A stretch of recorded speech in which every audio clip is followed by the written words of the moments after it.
कि प्रभु आपको आशीष करे। आइए, अप्रैल महीने में प्रभु ने हमें लेके आया और आज पहला तारीख है। प्रभु आपको आशीष करें। आइए, प्रभु कुछ वचनों से हम सीखते हैं और प्रभु ब्लेस करे हम सभी को, मुझे भी।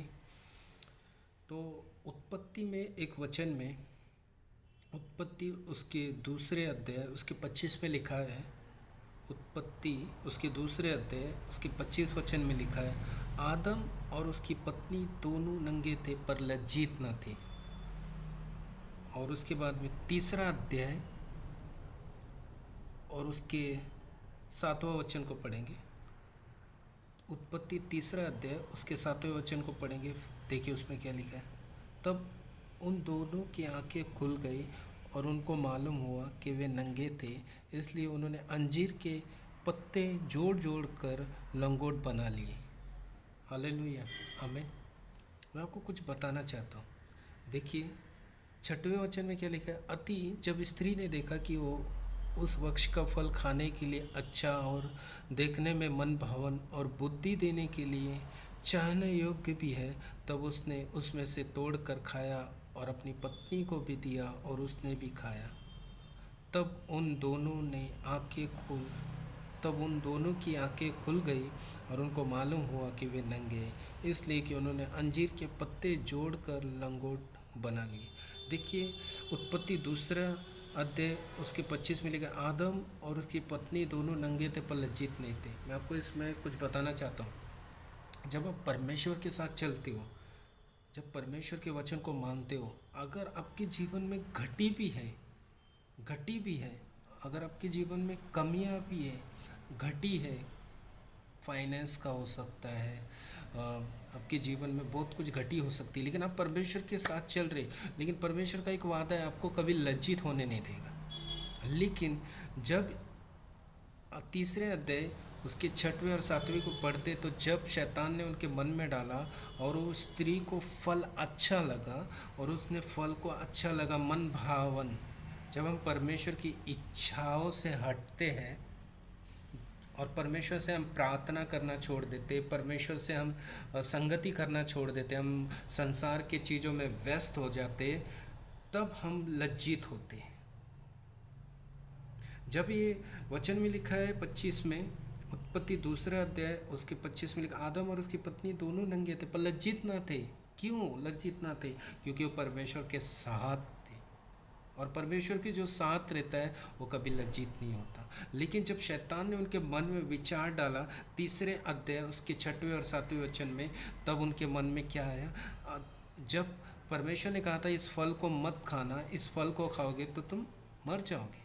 कौन सी मरने की बात कर रहा था परमेश्वर यहाँ पे एक चीज़ मरने की बात कर रहा था। वो कह रहा था आत्मिक में आप मर जाओगे, यानी कि परमेश्वर से जो आपका रिश्ता है वो ब्रेक हो जाएगा, टूट जाएगा।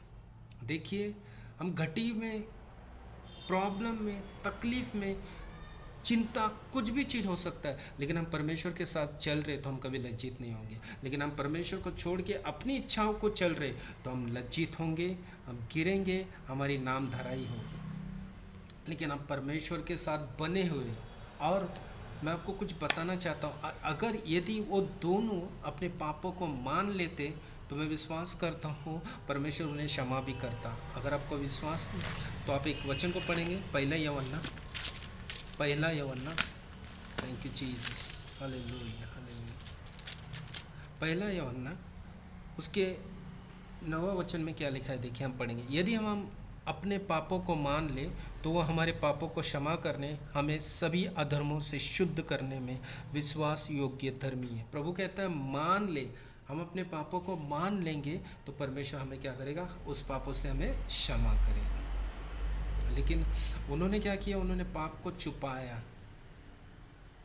उन्होंने क्या किया? जब वो पाप में नहीं थे, जब परमेश्वर के साथ रिश्ते थे, जब वो नंगे थे, लज्जित नहीं थे, लेकिन अब उनको कैसा पता चला कि वो नंगे हैं? और उन्होंने क्या किया? उन्होंने अपने नंगेपन को ढांकने के लिए, यानी अपने पापों को ढांकने के लिए उन्होंने क्या किया?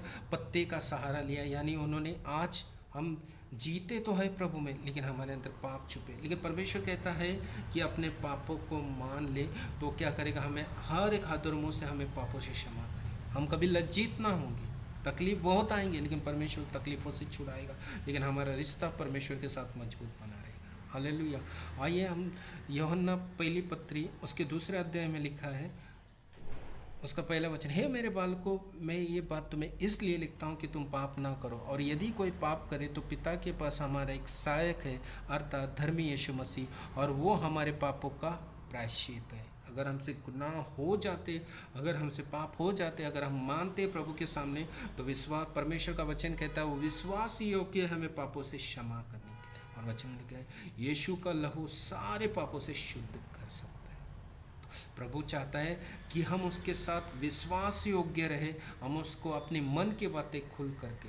प्रभु आपको आशीष करे। गॉड ब्लेस यू, और प्रभु की आशीर्वाद आप में बने रहे। Thank you.